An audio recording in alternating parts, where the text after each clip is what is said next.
today's video we'll be talking about Subaru knock sensors. In older Subarus, P0325 will be your code if you have a knock sensor issue. That's a knock sensor circuit malfunction. In newer 4-cylinder Subarus, I believe 2000 and newer, knock sensor codes are P0327 for low input and P0328 for high input. In 6-cylinder Subarus, you'll have the P0327 low input, P0328 high input for sensor 1, and sensor 2 you have P0332 for low input and P0333 for high input. The knock sensor on 4-cylinder Subaru engines is located on the left side of the engine block near the bell housing. The knock sensor is just forward of the starter, and looking from the front of the car, it is to the right of the throttle body. 6-cylinder Subaru engines are equipped with 2 knock sensors, one on either side of the engine block, located under the intake manifold.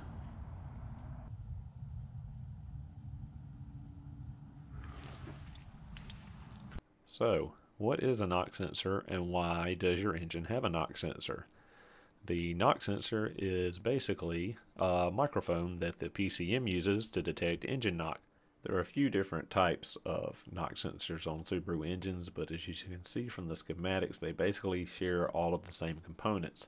There's an outer housing, a nut at the top with a washer in between it, and a weight, and under the weight is a piezoelectric element. When knocking occurs, this weight will vibrate, and between the vibration of the weight and its reaction with the piezoelectric element will generate a small AC voltage. This AC voltage is interpreted by the PCM and used to control ignition timing, either advancing or retarding in the event of pre-detonation or knock.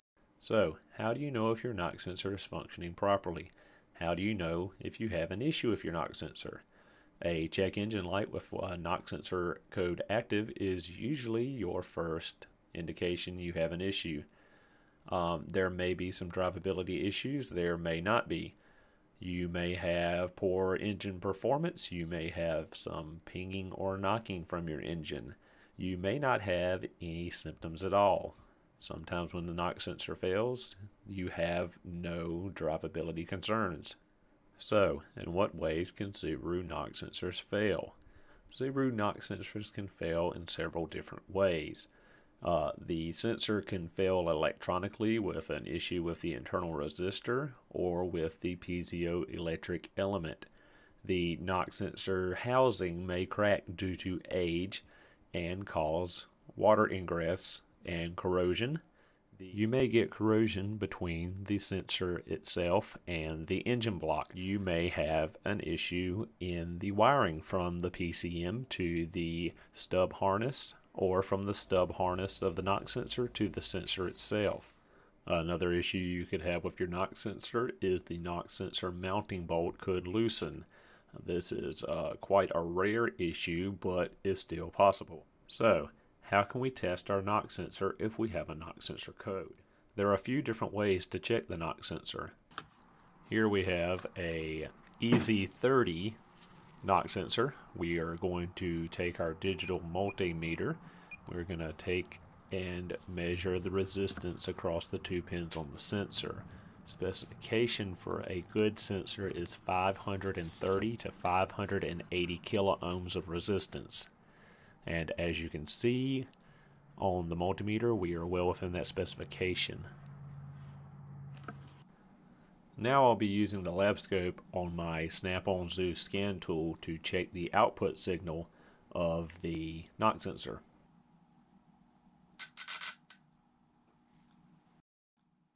Using the lab scope, we will be able to see the actual output of the sensor to check if it's working or not. To perform this sensor signal test, we'll be attaching one lead to the sensor output on the sensor itself, and the other will be attached to the block for a ground.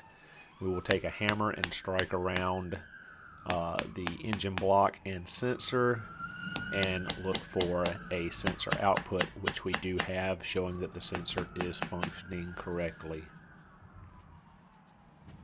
Now we'll compare the results to this 1998 Outback 4-cylinder. This car had a knock sensor code active. That was the screenshot at the beginning of this video. And as you can see in doing the same test on this sensor, we're not getting very much response or output at all from the sensor. Now I'm sure some of you are asking, well, how do I test this without a fancy lab scope like you have, Mr. Subaru? Well, you can do the same test with a regular digital multimeter. Setting the multimeter to AC, we hook the leads up just the same. And as you see, when tapping, the sensor produces an AC voltage, and we can see that voltage on our display. This is a known good sensor. So we've determined our sensor is bad. Now how do we go about replacing that sensor? As you see here, a 12mm bolt secures the sensor to the engine block. All we need to do is remove that 12mm block and lift the sensor out and disconnect the one electrical connector. This procedure is being shown on a 4-cylinder model. On the H6 engines, it's a little more complicated. The factory service manual says that you need to remove the intake manifold to access the two sensors. There's probably a way to get them off without removing the intake manifold, but for ease of access, removing the intake manifold would be advised. And here we have our sensor coming out, and all we need to do now is disconnect the wiring harness connector, and it will be free from the vehicle.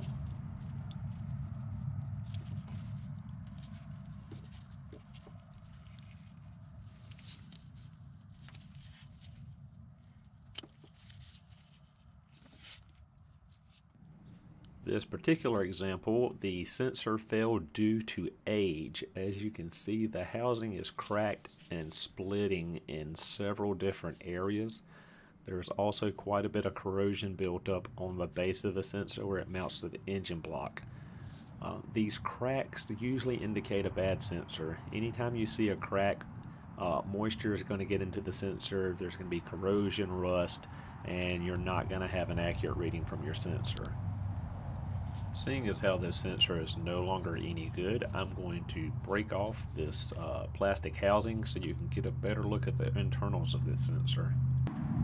And just as shown in the schematic, have a lock nut on top, followed by a washer, the weight, the piezoelectric crystal, and the base of the sensor. Installation of the new knock sensor is the reverse of the removal. Align the sensor with the threaded hole on the engine block and start your 12mm fastener. As shown in this diagram, the orientation of the sensor is quite important. The pigtail should be at a 60-degree angle from the rear of the engine.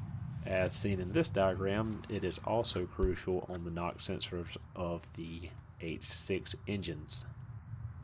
Installation torque of the sensor is also crucial. On the 4-cylinders, they are to be torqued to 24 Newton meters or 17.4 foot-pounds, and on 6-cylinder models, they should be torqued to 25 Newton meters or 18 foot-pounds. And to finish the installation of the new sensor, we will plug in our harness connector.